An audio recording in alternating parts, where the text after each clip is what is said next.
Probably, I mean, I've benefited from a lot of really great advice, and I'm generally very, very shy, but I've forced myself to sort of seek out mentors and to like contact people that I really respect and to ask for their time and go and have lunch with people, and that's been great. People are much more open than I thought they would be, and like just everywhere. Just okay. Most people that you really like will talk to you if you bother to reach out with an intelligent question.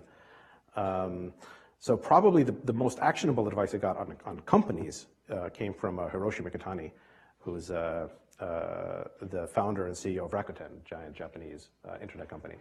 And he said... yeah, an amazing company, right? Just crazy, right? Very, very, very crazy and great. And he said, every time your company triples in size, everything breaks. So he called it the law of 3 and 10. So basically the idea is like he was the first employee. So he's like, when it's just one of you, you sort of figure stuff out and you're like, things are working pretty good.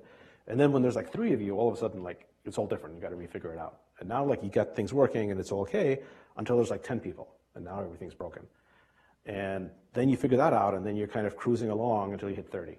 And all of a sudden like you don't have enough bathrooms and the sink is clogged up and your payroll system doesn't work. Yeah. So you got to figure out. So he's basically like every tripling, everything breaks. And it's true. Everything.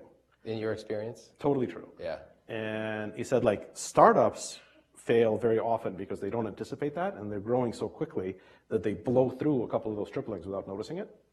And so especially if you like in your first couple of years, you may go from 10 to 1,000 within like 2 years and you're like, wow, we've just gone through like 3 or 4 of those transitions, but a lot of the systems that we put in place when we were 30 people. Like we still had this at Evernote,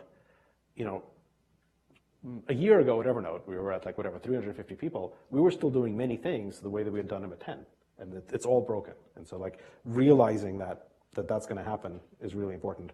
But a lot of big companies also wind up getting into trouble because they do it too frequently. Like they try to change things too frequently. Because like let's say you're at 10,000 people, how long is it going to take you to grow from 10,000 to 30,000? A long time, if ever. Yeah. It may take a decade. Most big companies at 10,000 aren't going to want to be like, yeah, we're in pretty good shape for the decade. We don't need to like figure stuff out. Like there's this endless like consultants. Tweak, and, right. like we need to split groups up. We need to merge them together so everybody's more efficient. Right. It just goes back and forth. And it just like wastes time and kind of destroys stuff. So like being mindful of the rule of 3 and 10. Okay, 3 and 10. The most actionable business advice I've ever gotten.